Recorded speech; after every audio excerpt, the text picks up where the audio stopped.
Hello YouTube, welcome to another video. The reason I'm up here today is to sort all this mess out. I've let my unit get quite messy and disorganised. I don't got really much of a clue where a lot of things are. A lot of things are just kind of dotted around. So I've come up to do that, but this week I advertised the MR2 for sale on my Instagram, just exactly as it is now, in the spec that I built it for the Nürburgring in a couple of track days. Yeah, I thought I'd do a little walk around video and a little talk about the MR2, kind of reasons why it's time for it to go, and then what's in store for the future and things like that. But yeah, it's a bit messy now. So my plan is to start tidying up. I'll bring the car. I might put it outside. It's raining at the minute. I want to go outside and give a good show around the car and do some chatting and just my experiences with the K20 MR2 and perhaps what things that I could have done differently, or things that I'm really happy with, because I am really happy with the car. And although I don't really want to sell it, it's a needs must thing. There's cars that I've got that I've just sat there doing nothing. My Integra's pretty much, it is ready to collect. There's a lot of things that need doing to my Integra shell, and yeah, it's going to cost quite a lot of money to do all these things that I want to do to the Integra. So there's a few more reasons as well, but we'll talk about the MR2 and things later. M3 it's just sat there since January. I took the rear subframe off to have a look at the boot floor, make sure it wasn't cracked, and then put some plates on. But because I've been concentrating on the MR2 and we've been to the Nürburgring and all that jazz, it's just sat there. And I think this is probably a normal thing to some of you. A lot of you will have more than one car, and it'll be sat for months on end. But I really don't like it. It causes me quite a lot of stress. I'm getting quite sick of having so many cars. I've got four cars at the minute. The Integra, MR2, M3, and then the Audi, which is daily driver. And yeah, it's too much, because each car, being a car guy or whatever, you're always thinking of ways to improve each car. And my mind's just overtime for the past 2-3 years or whatever. When I've had all these cars, it's just too much. So yeah, that's probably the main reason, really. I just want to slim down a little bit and actually enjoy the cars that I've got, rather than leaving them sat under covers for 4, 5, 6 months. Yeah, not ideal. So it's not really how I want to live my life going forward either.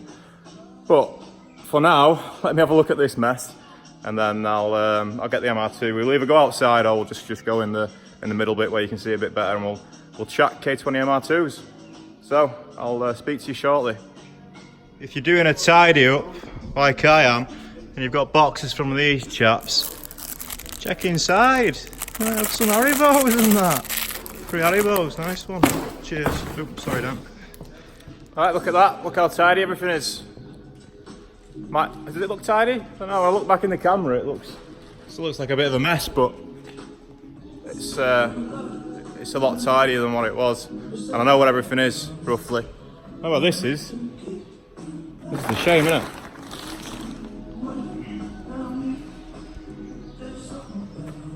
Could really do with having that one back. So let's talk about the MR2. I've finished up all my tidying up. It's still raining outside. I was going to go out and have a better look around it, but yeah, let's talk it through. I'm going to switch the camera around. Alright, so I'm going to give like a back to basics overview. We'll go from the start with this car. So it's a 2001 Toyota MR2, UK model, black. So I ended up with this car after a subscriber who was quite pally for a while, but it's not spoken to him for a little bit. Had this car, and he thought I might be interested in driving it. Ignore all the watermarks. Oh god, it looks horrible. It's a bit of a leaky roof situation, but yeah, well. So yeah, there's a chap who had this car, and he thought I might be interested in doing a video on it, having a look at it, etc. And I was.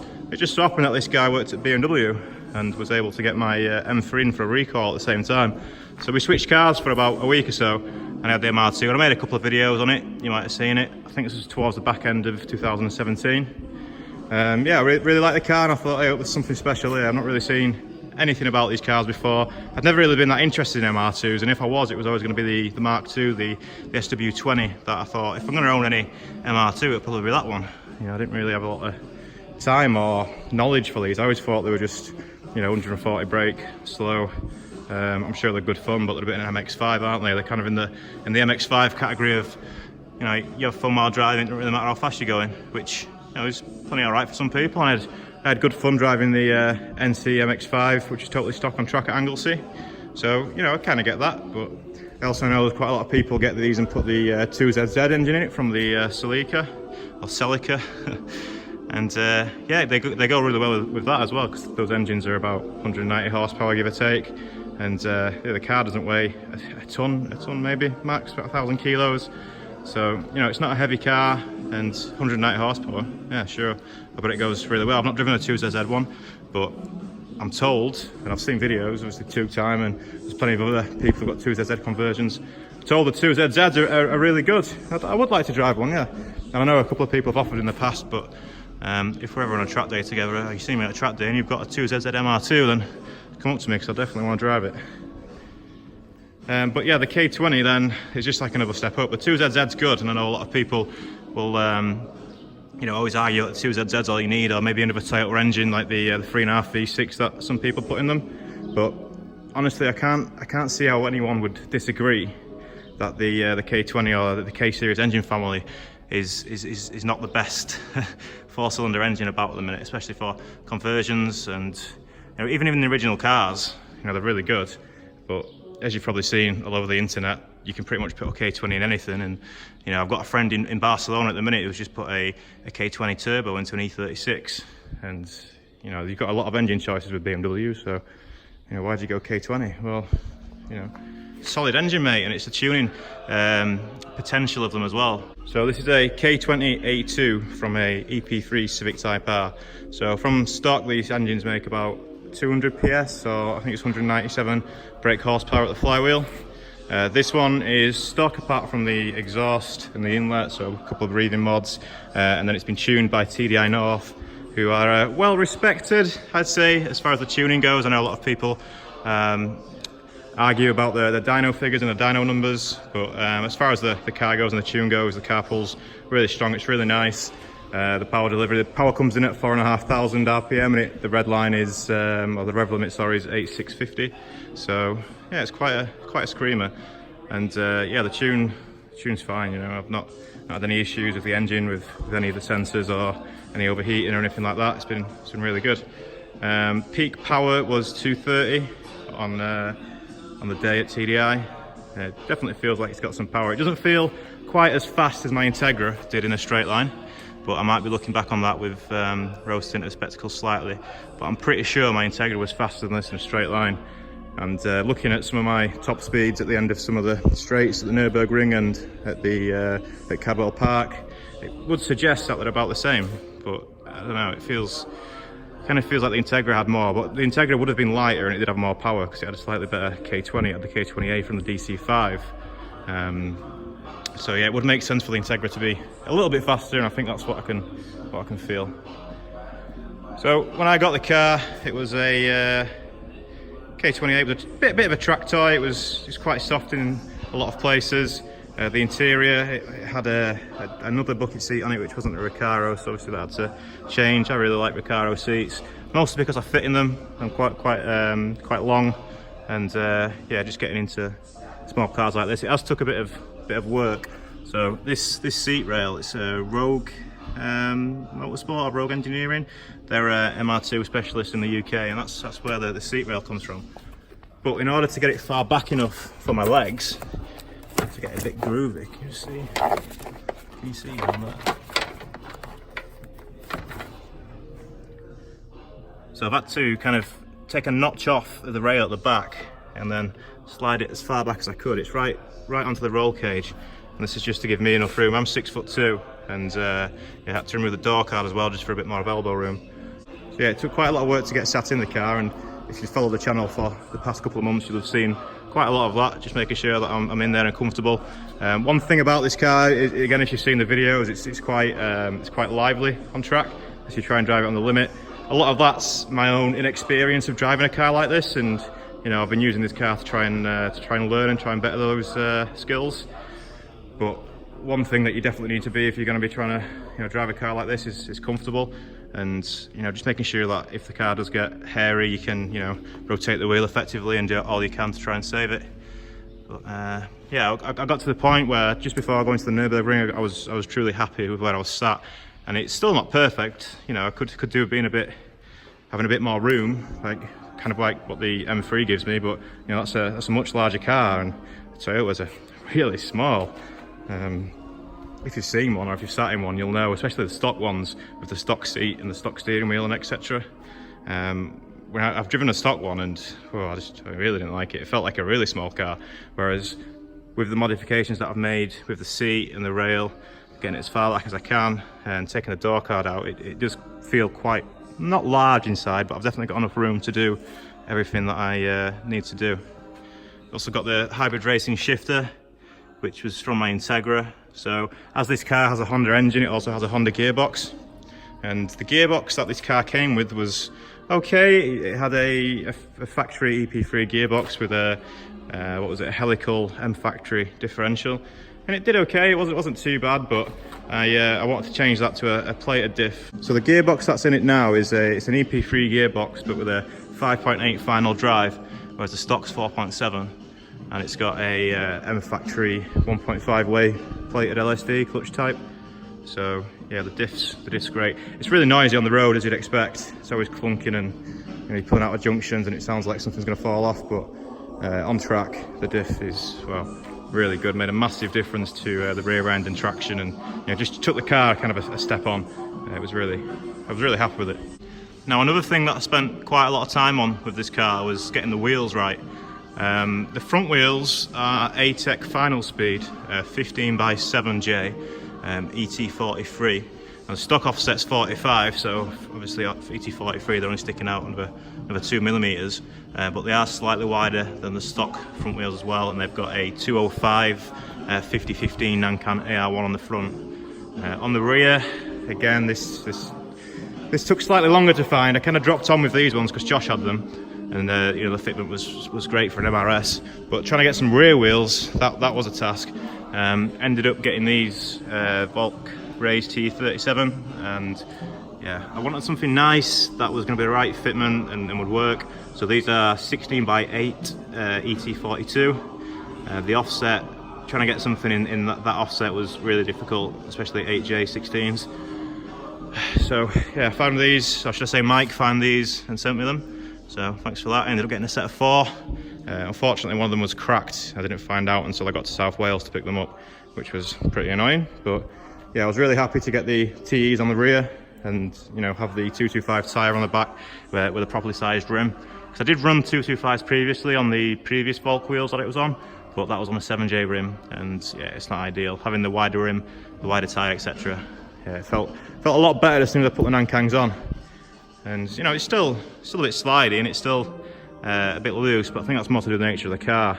I think everything that I've done's kind of stepped it up, but the only thing that's been lagging behind is probably my own driving and my own skills.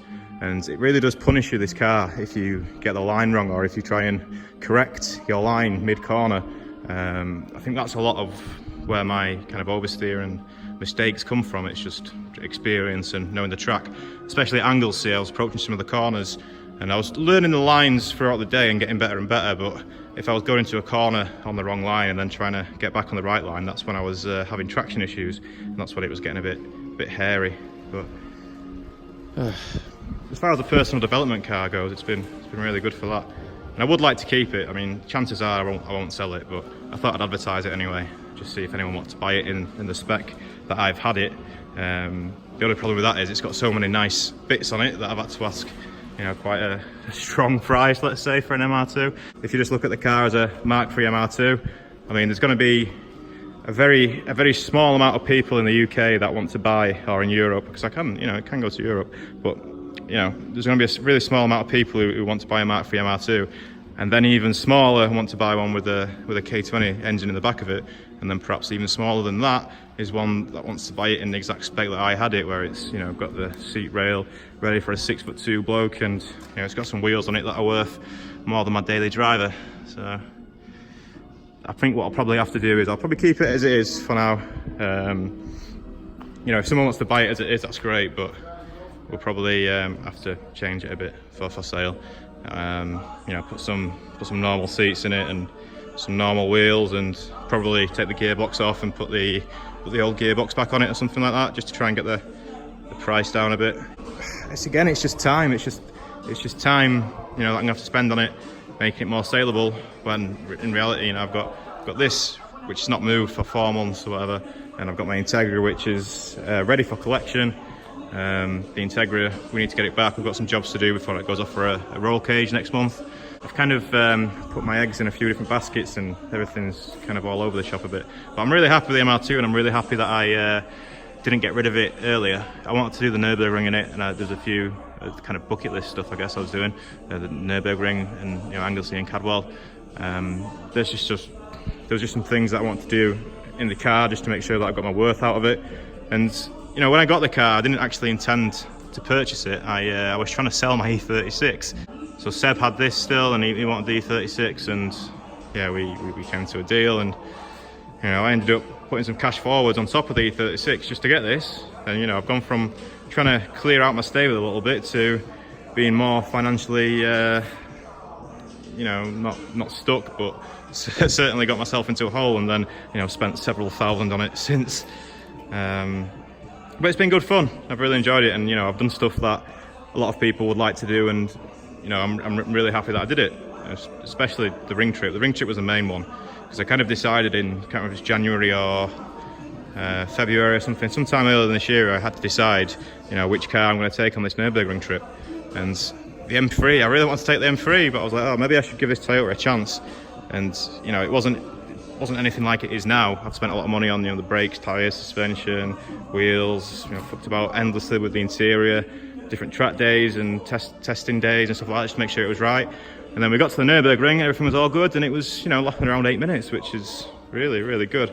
I got one lap under 8 minutes, it was a 7:58, but I don't really count it until you can do a couple. I only got the one, but to know that it can lap around the same time as the Integra did, and around the same time as the M3 did. The M3 did an 8:02, the Integra was 8 flat, and you know, this car actually did 3 laps, which were 8 minutes flat on the track day, which is pretty good, right?